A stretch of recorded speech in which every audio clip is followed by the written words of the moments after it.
Hadirin sekalian, kita akan masuk ke sesi tanya jawab yang terakhir, yakni calon wakil presiden nomor urut 1, Bapak Muhaimin Iskandar, dan calon wakil presiden nomor urut 3, Bapak Mahfud MD.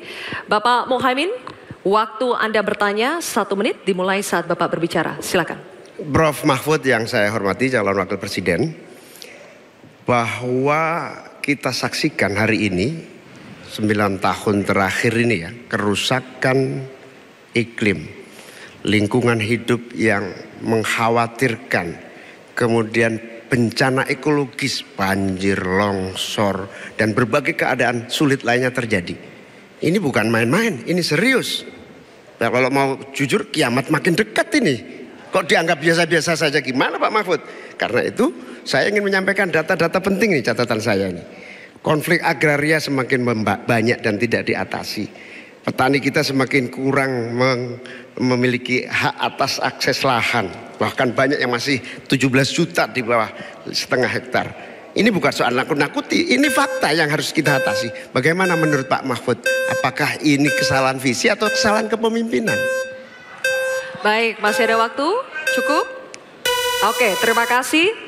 Selanjutnya kami persilakan kepada calon wakil presiden nomor urut 3, Bapak Mahfud MD untuk menjawab. Waktu Anda 2 menit, Bapak, silakan. Ya, data yang disampaikan Pak Muhaimin tadi sudah saya sampaikan di dalam opening speech.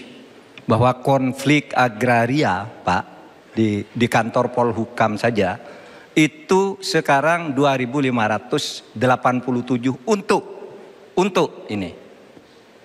Apa? Untuk masalah Polhukam saja, belum yang laporan ke polisi, belum yang laporan ke BPN dan sebagainya, itu bisa puluhan ribu. Artinya data itu saya benarkan dan sudah saya katakan lebih dulu, sejak tadi.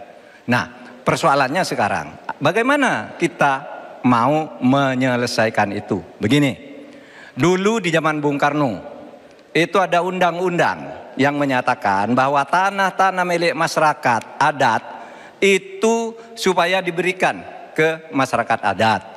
Nah, pada waktu itu pemerintah itu mempunyai Inspektorat Jenderal Agraria. Inspektorat Jenderal Agraria ini mengeluarkan KINAK namanya, Keputusan Inspektur Agraria, yang menyatakan bahwa tanah adat milik si B diberikan kepada masyarakat adat, kepada pemilik masing-masing. Nah, tetapi sesudah zaman Orde Baru muncul BPN, sehingga dikatakan bahwa yang disebut sebagai produk KINAK itu bukan bernilai sertifikat, sehingga menjadi mentah lagi Pak persoalannya. Jadi tumpang tindih sertifikat. Pada saat KINAK itu dikeluarkan, itu secara hukum sah. Tapi begitu ada Orde Baru, itu harus bentuk sertifikat dari BPN. Terjadi tumpang tindih, terjadi kasus rempang, dan sebagainya, dan sebagainya. Oleh sebab itu, menurut saya ini harus dibuat kesepakatan bagaimana cara menyelesaikan ini. Selesai. Baik Pak Mahfud, terima kasih. Selanjutnya, kami persilakan kepada calon wakil presiden nomor urut 1, Bapak Muhaimin Iskandar untuk menanggapi. Waktu Bapak 1 menit, silakan. Ya, banyak masalah yang menjadi kendala terlaksananya reforma agraria. Salah satunya birokrasi kita, kesungguhan politik kita, kemauan kepemimpinan. Di bawah presiden harusnya ada satu kelembagaan yang bisa mengelola reforma agraria dengan sangat sungguh-sungguh, tidak dibiarkan terus-menerus.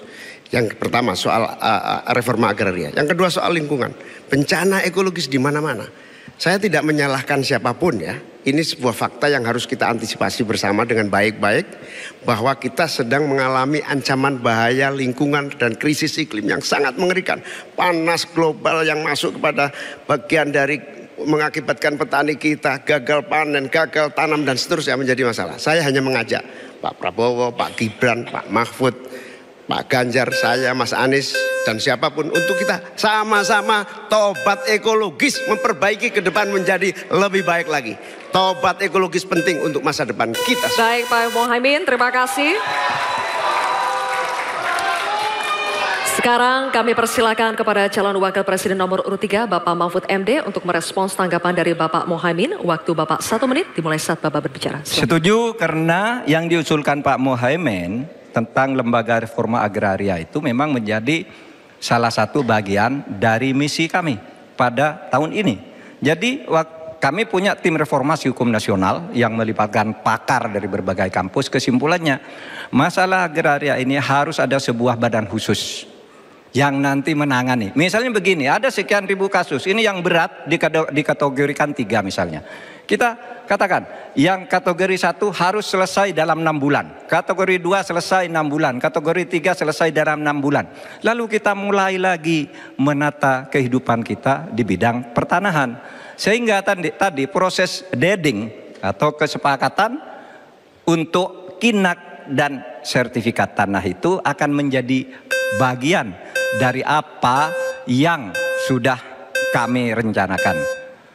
Selesai. Oke, baik. Terima kasih Pak Mahfud. Baik, silakan berikan apresiasi untuk ketiga calon wakil presiden yang telah menjalani sesi tanya jawab. Hadirin dan pemirsa, usai jeda kita akan kembali dengan segmen pernyataan penutup dari ketiga calon wakil presiden kita. Tetaplah bersama debat keempat, calon wakil presiden pemilu tahun 2024.